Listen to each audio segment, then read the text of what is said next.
قال الله عز وجل في كتابه المجيد أعوذ بالله من الشيطان الرجيم بسم الله الرحمن الرحيم كل نفس ذائقة الموت ثم إلينا ترجعون۔ حمد و ثناء، تعریفات، کبریائی، بڑائی اور عظمت اللہ ذو الجلال والاکرام رب العالمین احکم الحاکمین کے لیے ہے۔ درود و سلام ہوں سید المرسلین حبیب کبریا خاتم الانبیاء جناب محمد الرسول اللہ صلی اللہ تعالی علیہ وآلہ وصحبہ وسلم کی ذات گرامی پر۔ معزز سامعین کرام،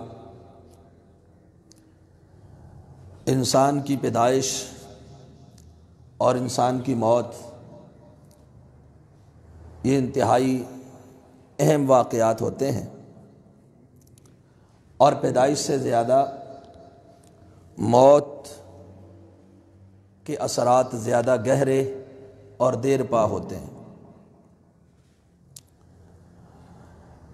اور موت سے پہلے جب انسان بیماری کے اندر مبتلا ہوتا ہے، لازمی نہیں کہ انسان موت سے پہلے بیماری میں مبتلا ہو، حوادثات بھی پیش آ جاتے ہیں اور اچانک موت بھی آ جاتی ہے اور اس سے پہلے بیماری بھی آ جاتی ہے۔ لیکن اکثر و بیشتر دیکھنے میں یہ بات آئی ہے کہ انسان جب شریعت سے ہٹتا ہے، جاہلی رسومات کا پابند بن جاتا ہے، سنت سے اعراض کرتا ہے، تو وہ ہندوانہ رسومات و رواج ہوں یا بڑوں کے پہلے کے کوئی اپنے ایجاد کردہ عادات ہوں یا علماء سو کی ایجاد کردہ بدعات ہوں، وہ ان کے پیچھے چل پڑتا ہے، وہ سنت کو چھوڑ دیتا ہے۔ مفسر عبد الرحمن کیلانی رحمہ اللہ یہ فرمایا کرتے ہیں، بلکہ انہوں نے کتاب جنازے کے احکام میں یہ بات تحریر بھی کی ہے، اگر یہ کہا جائے رسومات اور رواج اور شریعت کی مخالفت کا تعلق جو ہے 90% یہ موت کے ساتھ ہے، جنازے کے احکام کے ساتھ ہے، مرض پھر موت اور پھر مرنے کے بعد کے معاملات کے ساتھ ہے، تو اس میں کوئی مبالغہ نہیں، کیونکہ انسان رسومات اس وقت سب سے زیادہ کرتا ہے شریعت کو چھوڑ کر اپنی طرف سے بنائی ہوئی، جب موت کا مرحلہ آتا ہے، جب انسان بیمار ہوتا ہے، اب ظاہر ہے پریشان ہے، پریشانی کے عالم میں ہے، وہ خود بھی اور اس کے گھر والے بھی سارے جتن کر گزرتے ہیں، کوئی حکیم بتائے وہ بھی، کوئی ڈاکٹر بتائے کو وہ بھی، کوئی غیر شرعی جھاڑ پھونک والا ہو، تویز گنڈے ہوں تب بھی، کوئی سادھو ہو، پیر ہو، مولوی ہو، جوگی ہو، عالم ہو، جاہل ہو، کوئی بھی ہو، وہ اس کی باتوں کے پیچھے چل پڑتے ہیں۔ پھر شیطان یہاں پر مسلمانوں کی اکثریت کو اس طرف لگا دیتا ہے جو شرک کے دروازے کھول دیتی ہے، غیر شرعی جھاڑ پھونک، ٹونے ٹوٹکے اور اس طرح کی دیگر چیزیں۔ اور جب موت آ جائے تو مرنے کے بعد جب تعزیت کا سلسلہ شروع ہوتا ہے تو موت کے وقت بھی بے صبری، نوحہ، ماتم، بینڈ، غیر شرعی امور، اس کے بعد تعزیت کے لیے مختلف قسم کے طریقہ کار، جاہلی رسومات۔ تعزیت کے بعد ہر شخص یہ چاہتا ہے کہ مرنے کے بعد اس کی جو میت ہے اس کے نامہ اعمال کی اندر نیکیوں کا اضافہ ہو، درجات کے اندر بلندی ہو، عذاب سے محفوظ ہو، تو پھر وہ اس کے لیے بجائے اس کے کہ وہ کتاب یہ اس چیز کا شعور رکھے بغیر، احساس کیے بغیر کہ شریعت ہے یا نہیں، یہ کام اصال ثواب ہوگا یا نہیں، یہ تو ہر مسلمان کہتا ہے نا کہ اصال ثواب ہوتا ہے، مرنے کے بعد میت کو فائدہ کچھ اعمال کے ساتھ ہوتا ہے، لیکن وہ شرعاً جائز ہیں کہ نہیں جائز، ان سے ہوگا کہ نہیں ہوگا، یہ چیز سوچے سمجھے بغیر اپنی طرف سے کئی چیزیں ایجاد کر دینا، اپنی طرف سے کئی کام کر سر انجام دے دینا، اور پھر نہ ختم ہونے والا سلسلہ اس کے 7ویں دن، اس کے تیجے پہ، 7ویں پہ، 40ویں پہ، اور پھر برسی پہ اور دیگر امور کے اندر جو ہے نہ جانے کیا کچھ ہم کر گزرتے۔ پھر اس کے بعد مرحلہ زیارت قبور کا آتا ہے، وہاں جانا، قبر کے اوپر بیٹھ کر قرآن کی تلاوت کرنا، بعض دفعہ قبر کی بے حرمتی کرتے اس کے اوپر کھڑے ہونا، اس کے اوپر گنبد تعمیر کرنا، اس کے اوپر بنا بنانا، کوئی بھی چیز بنا دینا، اس کو پختہ کر لینا، اور پھر وہ لوگ جن کی ساری زندگی عفت اور عصمت میں گزری ہو اور جن کے زندگی کے ایام جو ہیں وہ نیکی، تقوی اور للہیت کی دعوت پر گزری ہو، پھر ان کے مزار بنا کر وہاں منشیات کے اڈے بنا دینا، فحاشی اور عریانی کے دروازے کھول دینا، مرد و زن کا اختلاط اور کثرت کر دینا، جس سے بہت ساری بیماریاں شیطان جو ہے وہ اس طرف لے کر جاتا ہے۔ تو اس لیے آج سے ہم ایک خطبات میں سلسلہ شروع کریں گے کتاب الجنائز کے حوالے سے، موت اور مرض کے احکام کے حوالے سے۔ آج کے خطبے کو آپ بطور تمہید سمجھ لیں، اس کے بعد پھر جو خطبات ہوں گے کہ مریض کو کیا کرنا چاہیے، مریض کے ذمہ کیا کیا ہے، اگر یہ مریض جب مر جائے تو پاس کھڑے ہوئے لوگوں کو کیا کرنا چاہیے، پھر اس کے جنازہ کیسے پڑھنا ہے، غسل کیسے دینا ہے، کفن کیسے دینا ہے، دفنانا کیسے ہے، دفنانے کے بعد تعزیت کا طریقہ کار سنت مطہرہ میں کیا ہے، زیارت قبور کے آداب، یہ ساری چیزیں انشاءاللہ ہم آہستہ آہستہ ترتیب کے ساتھ خطبات کے اندر جو اللہ نے توفیق بخشی مستند حوالوں کے ساتھ کتاب و سنت کی روشنی میں صحیح حدیث کے التزام کے ساتھ انشاءاللہ آپ کے سامنے بیان کریں گے۔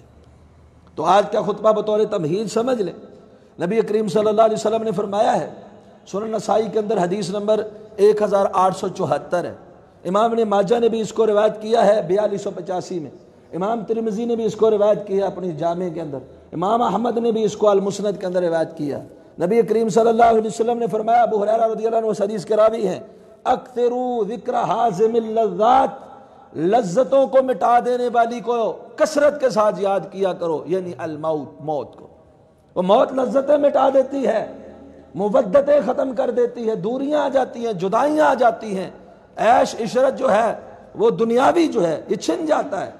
تو جب اس کو یاد کر کے اس کی تیاری کریں گے، آخرت کا عیش شروع ہو جائے گا، آخرت کی لذت شروع ہو جائے گی۔ دنیاوی عارضی لذت کے پیچھے موت کو بھول جانا اور آخرت کو بھول جانا یہ عقل مند کو زیب نہیں دیتا۔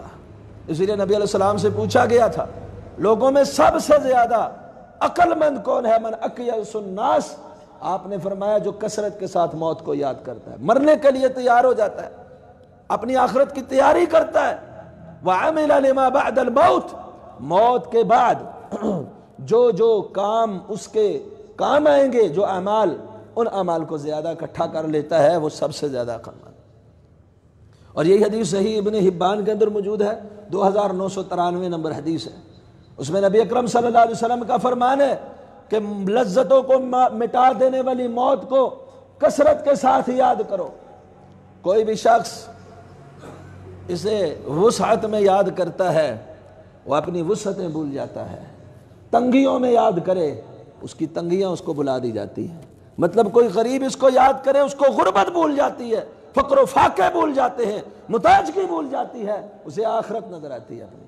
اور جو امیری اور وسعت میں اس کو یاد کرے گا اسے یہ دنیا کی عیش و عشرت اتنی اولین ترجیح نہیں دے گا بلکہ اپنی آخرت کی تیاری کرے گا۔ اس لیے فرمایا جب وسعت والا یاد کرے تنگیوں کو بھول جائے گا، تنگیوں والا یاد کرے وسعتوں کو بھول جائے گا۔ اور یہ جس کو اللہ نے صحت دی ہوئی ہے، آج وہ صحت یاب ہے تو یہ اللہ کا بہت بڑا انعام ہے، اور یہ غنیمت ہے ہمارے پاس صحت۔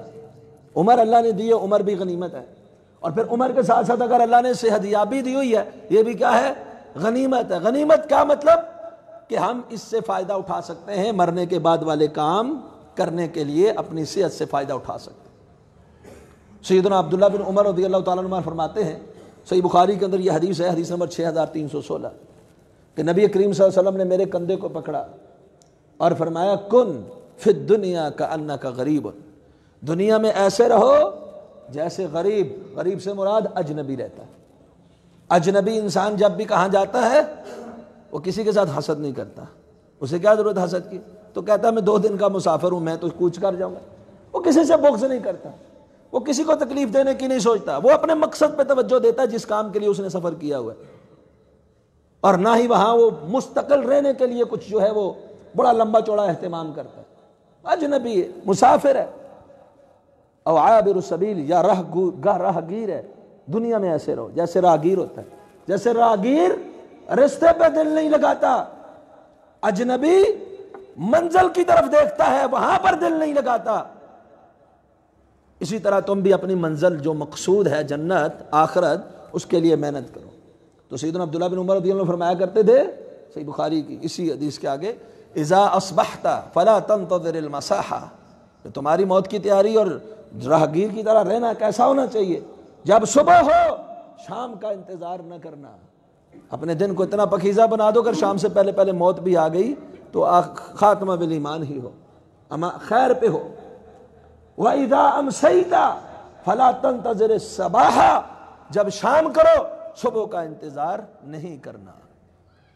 اور پھر فرمایا خُذْ مِنْ صِحَّتِكَ لِمَرَضِكَ، جب اللہ نے صحت دی ہوئی ہے اپنی بیماری کے لیے لے لو اسے، یعنی اس سے پہلے پہلے کہ کوئی بیماری کوئی محتاجگی آ جائے اس مستعدی کے ساتھ آخرت کے لیے اعمال کا ذخیرہ جمع نہ کر پاؤ، اس لیے اس صحت کو بیماری کے لیے اس میں جمع پونجی کر لو، اعمال کر لو۔ ظاہر ایک بندہ بیمار ہے وہ راتوں کو اٹھ کے تہجد پڑھ سکے گا؟ بیچارہ نماز مشکل سے پڑھتا ہے، وہ تھوڑی دیر بیٹھ نہیں سکتا، وہ قرآن کی تلاوت زیادہ دیر کر سکے گا؟ جہاد اسی طرح دیگر امر بالمعروف نہی عن المنکر، دیگر خیر کے عمل جب بندہ بیمار ہوتا ہے تو اس طرح نہیں کر سکتا جس طرح صحت میں کر سکتا، اس لیے فرماتے خود من صحتک لمرضک، اپنی بیماری کے لیے صحت سے لے لو کچھ، وَلِحَيَاتِكَ وَخُذْ مِنْ حَيَاتِكَ لِمَوْتِكَ، اور اپنی زندگی سے اپنی موت کے لیے لے لو، یعنی زندگی میں وہ کچھ کر جاؤ جو تمہاری موت کے بعد تمہیں کام آئے، زندگی کو موت کے بعد کے لیے استعمال کرو۔ اور اسی طرح نبی کریم صلی اللہ علیہ وسلم نے فرمایا صحیح بخاری کے اندر حدیث نمبر 6412 ہے، نعمتان مغبون فیہما کثیر من الناس، کہ دو نعمتیں ایسی ہیں کہ لوگ جن میں انتہائی خسارے میں ہیں۔ آپ نے یہ حدیث کئی بار سنی ہے، معروف حدیث ہے، الصحت والفراغ، ایک صحت اللہ کی بہت بڑی نعمت ہے۔ صحت میں لوگ کیوں خسارے میں ہیں؟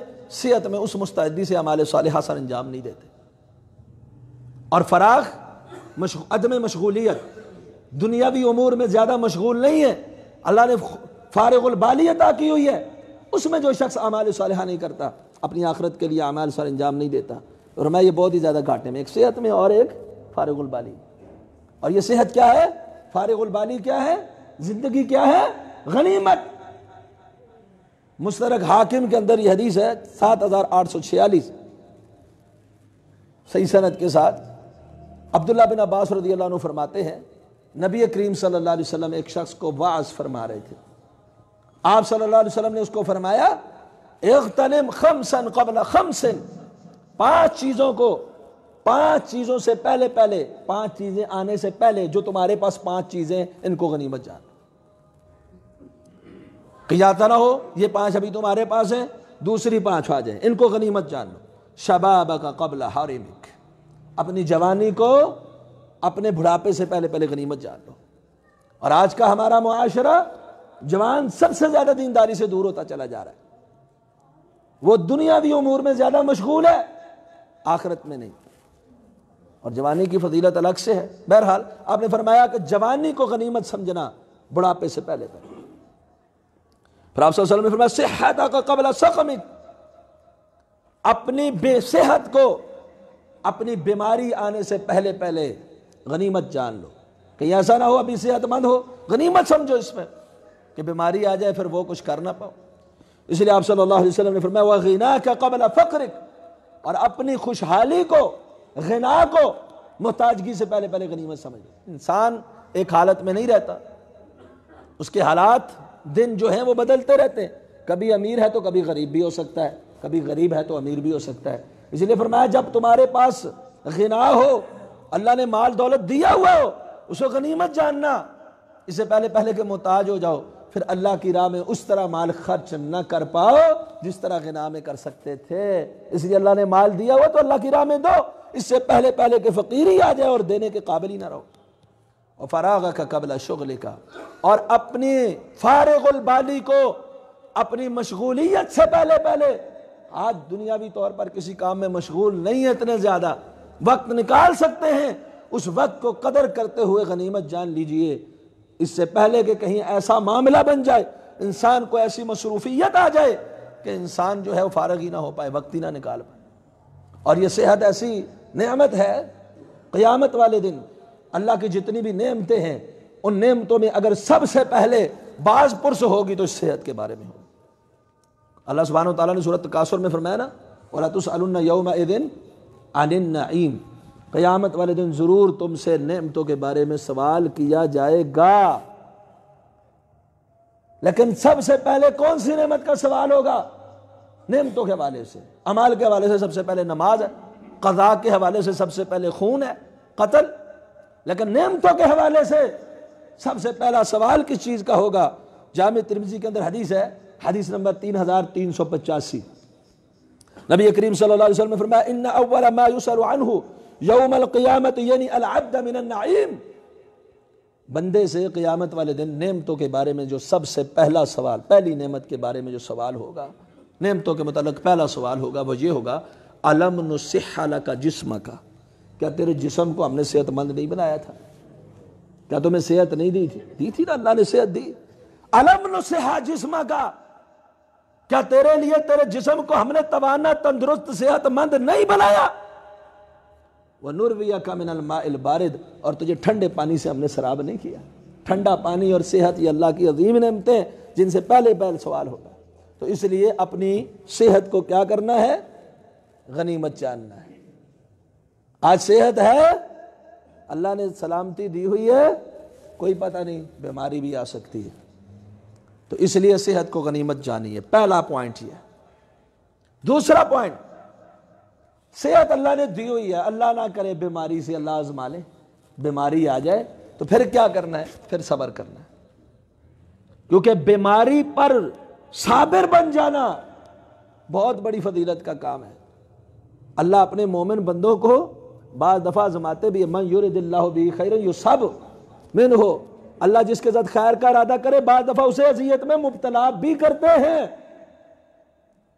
آزمائش، فتنے اور فتنوں سے بچاؤ کے خطبات آپ نے کچھ عرصہ پہلے سماعت فرمائے تھے، اس میں میں نے تفصیل کے ساتھ احادیث ذکر کی تھی کورونا کے ایام میں، کہ جس میں یہ کہ رسول اللہ صلی اللہ علیہ وسلم کے فرمان تھے، آپ کے سامنے پوری تفصیل سے رکھے تھے کہ اللہ کسی کو عہدہ، مرتبہ، مقام دینا چاہے اور وہ اس کا اہل نہ ہو، اعمال کے ساتھ اعمال اس قدر زیادہ نہ ہو، اللہ کوئی بیماری دے کے اس پر جو صبر کرتا ہے اس بدلے میں دے دیتے وہ مقام اور مرتبہ۔ تو بعض دفعہ بیماری بھی اللہ کی طرف سے کیا ہوتا ہے؟ خیر کا ارادہ۔ بعض دفعہ بیماری بھی اللہ کی طرف سے کیا ہوتی ہے؟ انعام ہوتی ہے۔ لیکن کرنا کیا ہے؟ بیماری کے اندر صبر کرنا ہے۔ صحیح بخاری کے اندر حدیث ہے 5641، صحیح مسلم میں بھی ہے، متفق علیہ روایت ہے، دیگر کتابوں کے اندر بھی موجود ہے۔ سیدنا ابو ہریرہ رضی اللہ تعالیٰ عنہ، سیدنا ابو سعید خدری رضی اللہ تعالیٰ عنہ حدیث کے راوی فرماتے ہیں ما من مسلم ما یصیب المسلم من نصب ولا وصب ولا ہم ولا حزن ولا اذن ولا غم ولا اذن، کسی بھی مسلمان کو کوئی بھی تکلیف پہنچتی ہے، کوئی بھی دکھ پہنچتا ہے، کوئی بھی غم، پریشانی لائق ہوتی ہے، غم آنے والی کسی چیز کا خوف یا گزرے ہوئے کا کسی حزن، کسی بات پہ اس کے دل کے اندر افسوس ہوتا ہے، افسردہ ہو جاتا ہے، پریشان ہو جاتا ہے، یا کوئی مصیبت آ جاتی ہے، کوئی تکلیف آ جاتی ہے، کوئی بیماری آ جاتی ہے، کوئی مرض آ جاتی ہے، حتی الشوکہ یشاکھا، اتنی پریشانی بھی اگر اس کو کانٹا بھی چلے، سب سے تکلیف کم تکلیف کیا ہے؟ سب سے کم تکلیف، یعنی اگر کسی کو کانٹا چبھے، آپ عیادت کرنے جاتے ہیں تو تجھے کانٹا چبھا نہیں نہ جاتے، تو روز کا معمول ہے، تو کوئی مسئلے والی بات نہیں نا، تو کوئی تکلیف نہیں، بالکل نہ ہونے کے برابر۔ یہ ایک استعارہ، ایک مثال ہے کہ یہاں تک کہ کانٹا چبھے مطلب چھوٹی سے چھوٹی تکلیف ہو، غم ہو، پریشانی ہو، یا بڑی سے بڑی ہو، حج یہاں تک کہ کانٹا بھی چبھے، یہ استعارہ ہے کہ کانٹا چبھنے جتنی چھوٹی سی معمولی تکلیف بھی ہو تو کیا ہوتا ہے؟ اللہ کفر اللہ بہ خطایاہ، اللہ اس کے گناہوں کو معاف فرما دیتا ہے۔ کوئی بھی تکلیف آ جاتی ہے، بیماری آ جاتی ہے، اللہ سبحانہ وتعالیٰ کیا کرتے ہیں؟ گناہوں کو معاف فرما دیتے ہیں۔ صحیح بخاری کے اندر حدیث نمبر 5648 ہے، سیدنا عبداللہ بن مسعود رضی اللہ عنہ فرماتے ہیں میں نبی کریم صلی اللہ علیہ وسلم کے پاس گیا جب آپ مرض الموت کے اندر مبتلا تھے، تو آپ کو میں نے جب ہاتھ لگایا تو آپ کے بخار کی حرارت میرے ہاتھوں نے محسوس کی، اتنی گرمی، اتنا بخار۔ میں نے کہا اللہ کے رسول آپ کو تو بڑا سخت بخار ہے۔ آپ صلی اللہ علیہ وسلم نے فرمایا ہاں، جتنا تم میں 2 آدمیوں کو بخار ہوتا ہے اتنا مجھے اکیلے کو ہے، جتنا 2 آدمیوں کو سخت بخار ہوتا ہے اتنا اکیلے محمد صلی اللہ علیہ وسلم کو ہے۔ اور یہ اس لیے کہ انبیاء کو اللہ نے اجر بھی زیادہ دیا ہوتا ہے، انبیاء کو تکالیف سب سے زیادہ انبیاء کی جماعت پر آتی ہیں، اور اجر سب سے زیادہ کس کو ملتا ہے؟ انبیاء کرام سلام اللہ علیہ کی جماعت کو۔ تو پھر نبی اسلام نے اس موقع پہ فرمایا ما یصیب المسلم من نصب ولا وصب، کہ کوئی بھی مسلمان جس کو کوئی بیماری، کوئی تکلیف، کوئی مرض پہنچ جائے، ما من مسلم یصیبہ عدم من مرض فما سواہ، کوئی بھی بیماری یا بیماری کے علاوہ کوئی تکلیف اس کو پہنچ جائے، اللہ اس کے گناہوں کو اس طرح مٹا دیتے ہیں جس طرح ایک درخت کے پتے جھڑتے ہیں، جس طرح درخت کے پتے جھڑ رہے ہوتے ہیں، اس طریقے سے اللہ سبحانہ و تعالیٰ اس کے بیماری کی وجہ سے اس کے جو ہے گناہوں کو اللہ معاف فرماتے رہتے ہیں۔ تو اس لیے جب بیماری آ جائے، عجبا لامر المؤمن ان امرہ کلہ خیر، مومن کا معاملہ بڑا عجیب اور اس کے ہر معاملے میں خیر، تکلیف آئے صبر کرتا ہے، اور مصیبت آئے، صحیح مسلم کی حدیث، صبر کرتا ہے، خوشی اور نعمت ملے شکر ادا کرتا ہے، شکر کرنا اس کے لیے بہتر، اور مصیبت میں صبر کرنا اس کے لیے بہتر، دونوں معاملوں میں اس کے لیے بہتری بہتری ہے، چاہے دکھ آئے چاہے خوشی آئے۔ یہ مومن کا ہے، مومن کے علاوہ کسی اور کے لیے نہیں۔ تو اس لیے دوسری بات آپ نے یہ سمجھ لی، اس کے اور بھی بہت سارے دلائل ہیں کہ اگر کوئی بیماری، کوئی دکھ پریشانی آ جائے تو یہ کیا ہو جاتی ہے؟ گناہوں سے کفارہ بن جاتی ہے، مقام اور درجہ بلند ہوتا ہے، اللہ کا مزید انعام ہوتا ہے، لیکن کرنا کیا ہے؟ اس میں صبر کرنا، اور ایسا بھی نہیں کہ آپ بیماری کو برا کہنا شروع کر دیں۔ نبی کریم صلی اللہ علیہ وسلم ام صائب کے پاس گئے، صحیح مسلم کے اندر حدیث نمبر 2575 ہے، ان کی بیمار پرسی کے لیے۔ تو نبی اکرم صلی اللہ علیہ وسلم نے دیکھا وہ کانپ رہی تھی، آپ صلی اللہ علیہ وسلم نے کہا ما لکی تزفزفین، کیا ہو گیا ہے، کانپ رہی ہو؟ انہوں نے کہا اللہ کے رسول الحما، بخار ہے، لا بارک اللہ فیہ، اللہ اس میں برکت نہ دے، یہ لفظ صرف بولے، اللہ کے رسول بخار ہے، اللہ اس بخار میں برکت نہ دے، لا بارک اللہ فیہ۔ آپ نے کیا فرمایا؟ لا تسب الحما، حما، ام صاحب بخار کو برا نہ کہو، بیماری کو برا نہیں کہنا، لا تسب الحما، بیماری کو برا نہ کہو۔ جس طرح آگ کی بٹھی لوہے کی گندگی اور میل کو صاف کر دیتی ہے، یہ بخار انسان کے اس طرح گناہوں کو پاک کر دیتا ہے، اس لیے بخار کو برا نہ کرو۔ اور اگر کوئی بیماری آ جائے تو شکوے شکایت والے الفاظ بھی نہیں کہنا، صبر اس چیز کا نام ہے، بیماری کو برا نہیں کہنا، اور شکوے شکایات بھی نہیں کرنے، کیا کرنا ہے؟ صرف صبر کرنا ہے۔ نبی کریم صلی اللہ علیہ وسلم ایک شخص کی بیمار پرسی کے لیے گئے، صحیح بخاری کے اندر حدیث ہے 5662۔ سیدنا عبداللہ بن عباس رضی اللہ عنہ فرماتے ہیں نبی کریم صلی اللہ علیہ وسلم ایک بیمار کی بیمار پرسی کے لیے تشریف لے گئے، عربی دیہاتی آدمی تھا، آپ صلی اللہ علیہ وسلم نے وہاں پر فرمایا، اور آپ جب بھی بیمار پرسی کرنے جائیں آپ نے بیمار کو ان الفاظ کے ساتھ تسلی دینی ہے۔ آپ نے فرمایا لا بأس طہور انشاءاللہ، لا باس، کوئی حرج نہیں، اگر بیمار ہو تو کوئی حرج نہیں، لا باس طہور، یہ پاکیزگی ہے، گناہوں کو مٹانے کا باعث اور ذریعہ ہے انشاءاللہ اگر اللہ نے چاہا۔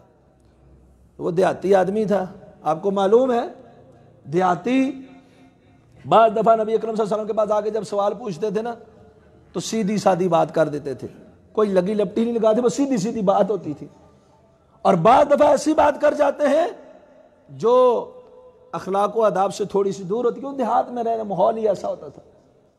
تو اس دیہاتی نے پتہ ہے کیا کہا؟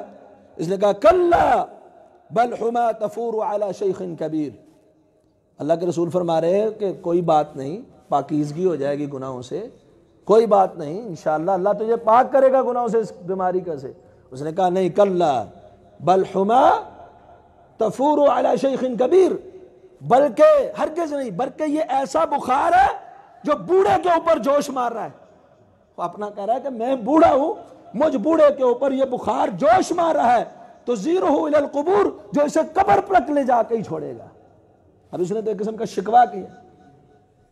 اللہ کے رسول کی اس تسلی کو قبول کرنے کے بجائے کہ لگا نہیں، یہ تو بخار ہے اور یہ بخار میرے اوپر جوش مارا ہے کہ بوڑھے کے اوپر، اور اس کو تو یہ قبر تک لے جا کے ہی چھوڑے گا. ہمارے یہاں بھی لوگ کہہ دیتے ہیں بیماری تو مجھے قبر تک ہی لے جا کے چھوڑے گی، یہ بیماری تو مجھے یہ کر دے گی، وہ کر دے گی، نا امیدی اور مایوسی والی باتیں.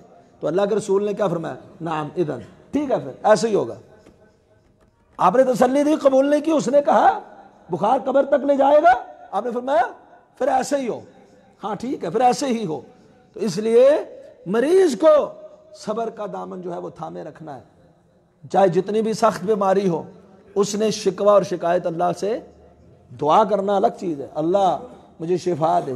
اللہ کے رسول بھی جاتے ہیں بیمار پرسی کے لیے دعائیں کر. حضرت سعد کے پاس گئے، 3 مرتبہ اللہم اشف سعدا، اللہم اشف سعدا، اللہم اشف سعدا، اللہ سعد کو شفا دے. دعا کرے اللہ سے، اللہ بیماری دور کرے. لیکن شکوہ کرنا، شکایت کرنا اور اس طرح کے نا امیدی اور مایوسی والے الفاظ استعمال کرنا یہ درست نہیں. اور اسی طرح مریض جو ہے، اس مریض کو اللہ تعالیٰ بیماری کے اندر ایک اور انعام بھی عطا فرماتے ہیں. صحیح بخاری کے اندر یہ حدیث ہے 2996.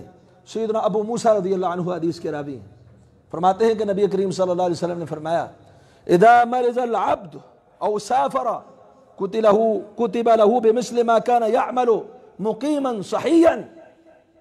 جب کوئی آدمی بیمار ہو جاتا ہے یا جب کوئی آدمی مسافر ہو جاتا ہے، سفر پہ نکل جاتا ہے، تو اللہ سبحانہ و تعالیٰ اس کے نامہ اعمال اسی طرح لکھواتے ہیں، اس کے لیے نیکیاں اسی طرح لکھی جاتی ہیں جس طرح وہ صحت کے اندر نیکیاں کیا کرتا تھا، یا جس طرح وہ مقامی حالت میں نیکیاں کیا کرتا تھا. اب سفر کی وجہ سے نہیں کر سکتا، بیماری کی وجہ سے نیکی نہیں کر سکتا، صحت میں کیا کرتا تھا، اس کی وہ نیکیاں اسی طریقے سے لکھی ہی جاتی ہیں. مثال کے طور پہ ایک آدمی روزانہ تہجد پڑھتا ہے، اپنے گھر میں ہو، سفر پہ نکل گیا نہیں پڑھ سکا، تو اس کو تہجد کا ثواب پھر بھی ملتا رہے گا.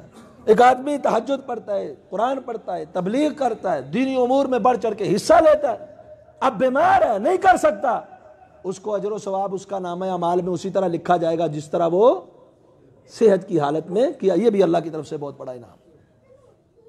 تو یہ تو تھا بیمار، کہ بیماری آ جائے تو اس پر صبر کرنا ہے، بیماری میں شکوہ شکایت نہیں کرنی، بیماری کے اندر جو ہے وہ تسلی رکھنی ہے، نا امیدی والی بات، مایوسی والی بات نہیں کرتی، اللہ پہ اچھی امید رکھنی.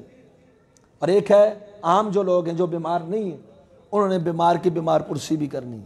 بیمار پرسی کی فضیلت بہت زیادہ ہے قرآن اور حدیث کے اندر. نبی کریم صلی اللہ علیہ وسلم کا فرمان ہے، صحیح بخاری اور صحیح مسلم کی متفقون علیہ روایت ہے. صحیح بخاری میں حدیث نمبر 1240 ہے. مسلمان کے جو مسلمان پہ اللہ کے رسول صلی اللہ علیہ وسلم نے حقوق بیان کیے، ان میں ایک حق کون سا ہے؟ وعیادۃ المریض، مریض کی عیادت کرنا، تاکہ وہ امید میں رہے، تاکہ وہ اللہ سے نا امید مایوس نہ ہو، اس کے پاس لوگ جائیں، اس کی بیمار پرسی کریں. یہ مسلمان کا دوسرے مسلمان کے اوپر حق ہے، اور اس کا اجر ثواب بہت زیادہ ہے. صحیح مسلم کی ایک حدیث آپ کے سامنے رکھتا ہوں. اللہ کے رسول صلی اللہ علیہ وسلم نے فرمایا، صحیح مسلم میں حدیث نمبر 2568، رسول اللہ صلی اللہ علیہ وسلم کے آزاد کردہ غلام حضرت ثوبان رضی اللہ عنہ اس حدیث کے راوی ہیں. فرماتے ہیں ان المسلم اذا عاد اخاہ المسلم، جب کوئی مسلمان اپنی کسی مسلمان بھائی کی بیمار پرسی کرتا ہے، عیادت کرتا ہے، لم یزل فی خرفۃ الجنہ حتی یرجع، جب تک وہ بیمار پرسی سے لوٹ کے نہیں آ جاتا تب تک وہ جنت کے میووں میں ہوتا ہے، جنت کے باغوں میں ہوتا ہے. یعنی اس کو اتنا اجر و ثواب ملتا ہے کہ جنت کے باغیچوں میں ہے، وہ جنت کی نعمتوں میں ہے، اس کے لیے لکھی جاتی ہیں. جب تک وہ لوٹ کے نہیں آ جاتا، بیمار پرسی کے لیے نکلا، تب تک وہ جنت کے باغیچوں میں. اور بھی بہت زیادہ فضیلت ہے کہ مریض کی عیادت، اور یہ اس کا حق بھی ہے. لیکن مریض کی عیادت کرنے والا کیا کرے؟ ایک تو یہ ہے کہ اس کے پاس جا کر اس کو تسلی دے کہ لا بأس طہور انشاءاللہ، نبی علیہ السلام کا فرمان کہ کوئی حرج نہیں، طہارت ہو گئی۔ ایک روایت ہے نبی علیہ الصلوۃ والسلام دعا بھی کیا کرتے تھے، اور یہ بھی فرماتے ہیں اللہم اشفی عبدک، اللہ اپنے بندے کو شفا دے تاکہ یہ دشمن کے پیچھے جائے، یعنی اتنا صحت مند ہو، مار کے لڑے اسلام کے لیے اور جنازے کے اندر چل کے جائے۔ اور اسی طرح آپ صلی اللہ علیہ وسلم کا یہ فرمان ہے کہ میت کو تسلی دینی ہے، وہاں پر مایوسی اور نومیدی والی بات نہیں کرنے، نہ مریض کے پاس نہ میت کے پاس۔ ہم جاتے ہیں کسی کی بیمار پرسی کرنے کے لیے، اس کو حوصلہ، اس کی تسلی کے بجائے ہم کیا کرتے ہیں؟ یہ تو بیماری بہت خطرناک ہے، فلاں کو ہی وہ بھی مر گیا، فلاں کو ہی وہ بھی مر گیا۔ وہ مریض اچھا بھلا ٹھیک ٹھاک بھی ہو، اس کی باتیں سن کے آدھا مر ہی جاتا ہے، بجائے اس کو حوصلہ، تسلی اور خوشی دینے کے، اس کے حزن اور ملال کے، اس کی نا امیدی کے اندر مزید اضافے کا باعث بن جاتے ہیں۔ صحیح مسلم کے اندر یہ حدیث ہے، نبی کریم صلی اللہ علیہ وسلم نے فرمایا، حدیث نمبر 919 ہے، اذا حضرتم المریض او المیت، جب تم کسی مریض کے پاس حاضر ہو یا کسی میت کے پاس حاضر ہو، فلا تقولوا الا خیرا فقولوا خیرا، تم نے صرف خیر والی بات ہی کرنی، اچھی بات ہی کرنی، نا امیدی مایوسی والی باتیں نہیں کرنی، صحیح بات ہی کرنی، خیر والی بات ہی کرنی۔ کیوں؟ فإن الملائکۃ یؤمنون علی ما تقولون، جو تم کہہ رہے ہوتے ہو اس وقت مریض کے پاس عیادت کرتے ہوئے یا میت کے پاس جب کوئی مر جائے، فرشتے اس پر کیا کہتے ہیں؟ ہمارے ہاں کوئی بیمار ہو جائے، جا کے اوہ یہ تو نہیں بچے گا، فرشتے کیا کہیں گے؟ آمین۔ اوہ اس کا تو کام خراب ہو گیا، فرشتے کیا کہیں گے؟ آمین۔ نا امیدی مایوسی والی باتیں، فرمایا فقولوا خیرا، خیر ہی کہو، یہ کہو اللہ اس کو شفا دے، اللہ اس کو صحت دے، میت ہے کہو اللہ اس کی بخشش کر دے، اللہ اس کی مغفرت کر دے، خیر والی باتیں کہو، تاکہ فرشتے بھی اس کے اوپر کیا کہیں؟ امین کہیں۔ اور عیادت کرنے والا جیسے کہا لا باس طہور انشاءاللہ پڑھے، شفا کی دعائیں کرے، دم کرے، وہ بندہ خود بھی اپنے اوپر دم کرے۔ نبی اکرم صلی اللہ علیہ وسلم کو جبریل آ کے دم کرتے تھے، تفصیل کا وقت نہیں ہے، آپ صلی اللہ علیہ وسلم خود بھی معوذات پڑھتے تھے اپنے اوپر۔ جب بیمار ہوئے سیدہ عائشہ پڑھ کے آپ کے جسد اطہر کے اوپر ہاتھ پھیرا کرتی تھی، آپ کا دست مبارک اس دم کر کے۔ جبریل نے بھی آپ کو، جبریل امین علیہ السلام نے بھی آپ کو دعا سکھلائی دم کی، بسم اللہ رقیق من کل شیء یؤذیک من کل نفس وعین حاسد اللہ یشفیک بسم اللہ رقیق۔ تو مریض کے بعد جا کے دعائیں پڑھیں، اور دعاؤں میں سے ایک دعا آج جو یاد کر کے جائیں، جو مریض کے لیے شفا کا ذریعہ بن جائے گی، مریض ضرور ٹھیک ہوگا اس دعا کی برکت کے ساتھ۔ نبی اکرم صلی اللہ علیہ وسلم کا فرمان ہے، امام ابو داؤد اپنی سنن کے اندر لائے ہیں، حدیث نمبر 3106، نبی اکرم صلی اللہ علیہ وسلم نے فرمایا من عاد مریضا لم يحضر اجلہ، جس شخص نے کسی بیمار کی بیمار پرسی کی، لیکن شرط یہ ہے کہ وہ ایسا بیمار جس کی موت کا ابھی وقت نہ آیا ہو، کیونکہ جس کی موت کا وقت آ جائے نا، اور مقرر وقت آ جائے، پھر آپ دعائیں کریں، آپ دوائی دیں، آپ جو مرضی کر لیں، اس کی موت کو کوئی روک سکتا ہے؟ اس کی موت کو کوئی نہیں روک سکتا۔ اس لیے فرمایا جو کسی مریض کی عیادت کرے، لیکن ایسے مریض کی لم يحضر اجلہ، جس کا ابھی موت کا وقت نہیں آیا، تو اس کے پاس جا کر وہ پڑھے 7 مرتبہ، یاد کر لیں، اسأل اللہ العظیم رب العرش العظیم ان یشفیک، چھوٹا سا جملہ، کیا دعا ہے؟ مریض کے پاس جا کے پڑھنے کے لیے اسأل اللہ العظیم، میں اللہ عظیم سے سوال کرتا ہوں، رب العرش العظیم جو عرش عظیم کا رب ہے، کیا دعا کرتا ہوں؟ ان یشفیک، یہ کہ تجھے شفا دے، 7 مرتبہ کہے۔ یہ الفاظ یاد کر لیں، جب بھی کوئی بیمار ہو اس کے بعد جا کر کہیں اسأل اللہ العظیم رب العرش العظیم ان یشفیک، اسأل اللہ العظیم رب العرش العظیم ان یشفیک۔ نبی اکرم نے فرمایا جو شخص 7 مرتبہ یہ دعا مریض کے پاس عیادت کرتے ہوئے پڑھتا ہے، الا عافاہ اللہ من ذلک المرض، اللہ اس بیماری سے اس کو عافیت عطا فرما دیتا ہے۔ اور بیمار کے بعد جا کر اپنے لیے بھی دعا کیا کریں، الحمدللہ الذی عافانی، اپنے دل میں کریں، اس کو نہ کہیں الحمدللہ الذی عافانی مما ابتلاک بہ وفضلنی علی کثیر ممن خلق تفضیلا۔ جو بیمار مصیبت میں مبتلا ہے، اب یہ دعا پڑھیں گے، آپ کو اللہ اس مرض سے، اس مصیبت سے محفوظ فرما لیں گے، اور اس کے لیے بھی دعا کریں۔ یہ تھا تمہیدی خطبہ، جس میں آپ نے یہ سمجھا اختصاراً، دلائل اس کے ایک پوائنٹ کے بھی بہت زیادہ ہیں۔ کیا سمجھا؟ کہ آپ نے موت کو یاد کرنا ہے، موت آ کر رہے گی۔ دوسری بات آپ نے کیا سمجھی؟ کہ صحت بہت بڑی غنیمت ہے، صحت اور زندگی سے کچھ لے لیں آخرت کے لیے۔ تیسری چیز آپ نے کیا سمجھی؟ کہ بیماری آ جائے تو پھر اس پر صبر کرنا ہے، بیماری پر برا بلا اس کو نہیں کہنا، بیماری پر شکوے شکایت نہیں کرنی، امید کرنی ہے، اس طرح بیمار کی بیمار پرسی کرنی ہے، بیمار کے پاس جا کر اس کے لیے دعائیں کرنی ہیں، اور نا امیدی والی بات نہیں کرنی، تسلی دینی ہے، بخار کو یا بیماری کو برا بلا نہیں کہنا، یہ چیزیں تھیں۔ اب انشاءاللہ آئندہ خطبہ جمعۃ المبارک کے اندر جو عنوان ہوگا، کتاب الجنائز کے پورے مسائل انشاءاللہ آہستہ ہم خطبات میں رکھیں گے، وہ ہوگا ما یجب علی المریض، مریض کے اوپر کیا کیا واجب ہے، مریض نے کیا کیا کرنا ہے، جو مرض کے اندر مبتلا ہو گیا، ممکن ہے یہی مرض اس کی موت کا پیش خیمہ بن جائے، ذریعہ بن جائے، تو اس نے اس بیماری میں کیا کیا کرنا ہے ان باتوں کے علاوہ، تو وہ انشاءاللہ بیان ہوگی۔ آپ وقت پر تشریف لائیں اور شروع سے آخر تک بات سنیں، تاکہ یہ جیسا کہ خطبے کے شروع میں نے تمہیداً آپ کے سامنے عرض کیا کہ 90% بدعات اور رسومات کہاں ہوتی ہیں؟ موت کے ساتھ تعلق رکھتی ہیں۔ تو موت کے مثال ہم سمجھتے ہیں، تو بیمار، پھر اس کے بعد مرنے والا، اس کے پاس کیا کرنا ہے، مرنے کے بعد اس کو دفنانا کیسے ہے، کفنانا کیسے ہے، غسل کیسے دینا ہے، اس کی قبر کے احکام کیا ہے، زیارت قبور کے احکام کیا ہے، ایصال ثواب کیا چیز ہے، یہ ساری چیزیں انشاءاللہ ترتیب کے ساتھ بیان ہوگی۔ اللہ ہمیں عمل صالح کرنے کی توفیق عطا فرمائے، اللہ ہمیں حق پر قائم رکھے، کتاب و سنت پر قائم رکھے، رسوم و رواج سے محفوظ فرمائے، نبی کے طریقے پر چلنے کی توفیق عطا فرمائے۔ قولوا قولی ھذا استغفر اللہ لی ولکم ولسائر المسلمین۔